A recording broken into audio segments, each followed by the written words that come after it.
नमस्कार दोस्तों, solvation tracker में आपका स्वागत है। दोस्तों, पिछली वीडियो में हमने बात की कि भगवान के नाम, स्थान, भजन, कीर्तन तथा कथाओं को कहने और सुनने मात्र से ही सारे पापों से शुद्ध होकर मनुष्य भगवान की भक्ति की तरफ बढ़ता है। तो आइए दोस्तों, थोड़ा सा और भक्ति की तरफ बढ़ें। दोस्तों, उत्तर प्रदेश की राजधानी लखनऊ से 80 किलोमीटर दूर सीतापुर नाम के ज़िले में नैमिषारण्य नाम का एक तीर्थ स्थल है। बहुत पवित्र तीर्थ स्थल है। मान्यता है कि सृष्टि के आरंभ में इसी क्षेत्र को धुरी बनाते हुए ब्रह्मा जी ने संपूर्ण ब्रह्मांड को नापा था। तपस्या, यज्ञ और साधना के लिए अनेक साधु संत इसे महत्व देते हैं।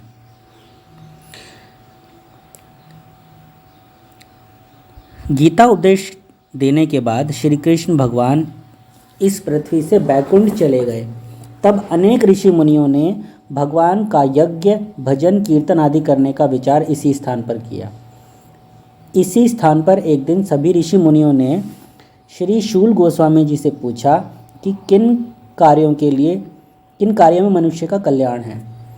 कलयुग के मनुष्यों की आयु अत्यंत कम है, साथ ही वे झगड़ालू, आलसी, भ्रमित और दुर्भागे हैं। ऋषि मुनियों ने श्री शूल गोस्वामी से मनुष्य की कर्तव्यों और धर्म के बारे में बताने को कहा। तब उन्होंने बताया कि धर्म हमेशा अपने 4 पैरों पर खड़ा होता है। ये 4 पैर हैं तपस्या, पवित्रता, दया और सत्य। सतयुग में धर्म के चारों पैर सही सलामत थे। अर्थात क्या मतलब? लोग तपस्या करते थे, पवित्र थे, उनमें दया थी और सत्य बोलते थे। इसीलिए सतयुग में मनुष्यों की आयु अधिक हुआ करती थी। परंतु कलयुग में आज दंभ, काम, वासना, द्वेष और लालच रूपी बढ़ते अधर्म के कारण मनुष्य की आयु, बुद्धि, शक्ति सब धीरे धीरे कम हो रही है। तो चलिए दोस्तों, हम भी धर्म पर थोड़ी चर्चा करें। दोस्तों, क्या धर्म का पालन करना बहुत ज़्यादा कठिन है? क्या तपस्या, पवित्रता, दया और सत्य, इन चारों का पालन करना असंभव है? धर्म का पहला पैर है तपस्या, अर्थात योग, ध्यान और साधना। तपबल ते जग सृषहि विधाता, तपबल विष्णु भय परित्राता, तपबल शंभु करहि सहारा, तब ते अगम नहीं कुछ संसारा। इसका मतलब तपस्या से ही विधाता ने सृष्टि को बनाया है। तपस्या से ही विष्णु इस सृष्टि को पालते हैं। तपस्या से ही शिवजी विनाश करते हैं और तपस्या से आगे इस संसार में कुछ भी नहीं है। भगवान ने हमें एक दिन में 24 घंटे दिए हैं। क्या हम थोड़ा समय भगवान की आराधना, ध्यान, साधना, भक्ति में नहीं लगा सकते? धर्म का दूसरा पैर है पवित्रता। मन की, तन की, विचारों की पवित्रता। भगवान ने हमें पवित्र जल, पवित्र वायु, आकाश, अग्नि और पृथ्वी दी है। क्या हम अपने तन, मन और विचारों को भी पवित्र नहीं रख सकते? अगर हम स्वयं को पवित्र नहीं रख सकते तो भगवान से हमें पवित्र जल और वायु क्यों चाहिए? धर्म का तीसरा पैर है दया, करुणा। तुलसीदास जी ने भी दया को धर्म का मूल कहा है। जब तक मनुष्य में दया नहीं, तब तक वह धर्म का पालन नहीं कर सकता। जब तक आपके मन में दूसरों के दुख को देखकर दया उत्पन्न नहीं होगी, तब तक आप यह क्यों सोचते हो कि भगवान आप पर दया करें? जिस दिन आप दूसरों पर दया करेंगे, ठीक उसी वक्त भगवान भी आपके पापों को नष्ट करके आप पर दया शुरू कर देते हैं। सत्य धर्म का चौथा पैर है।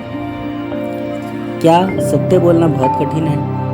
हम भी तो सत्य ही सुनना चाहते हैं। जब हम किसी दूसरे व्यक्ति से सत्य सुनना चाहते हैं तो हम हमेशा सत्य क्यों नहीं बोलते? दोस्तों, मैं जानता हूँ कि ये कलयुग है।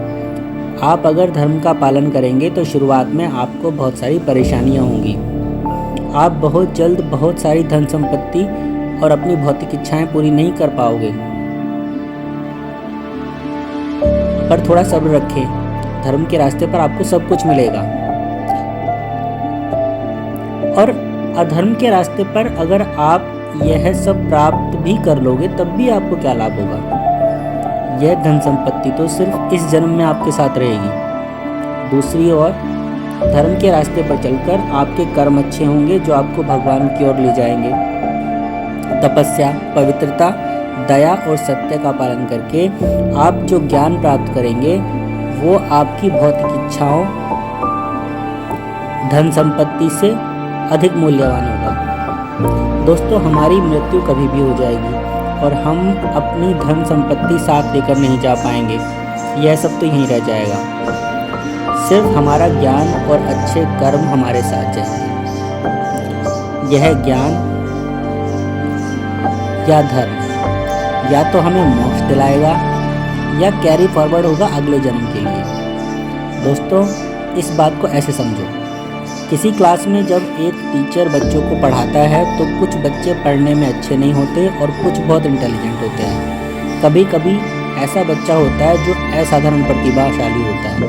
ऐसे बच्चे को टीचर कहता है कि ये बच्चा तो बहुत इंटेलिजेंट है और गॉड का गिफ्ट है। दरअसल सच यह है कि वह बच्चा अपने पिछले जन्म का ज्ञान इस जन्म में साथ लेकर आया है।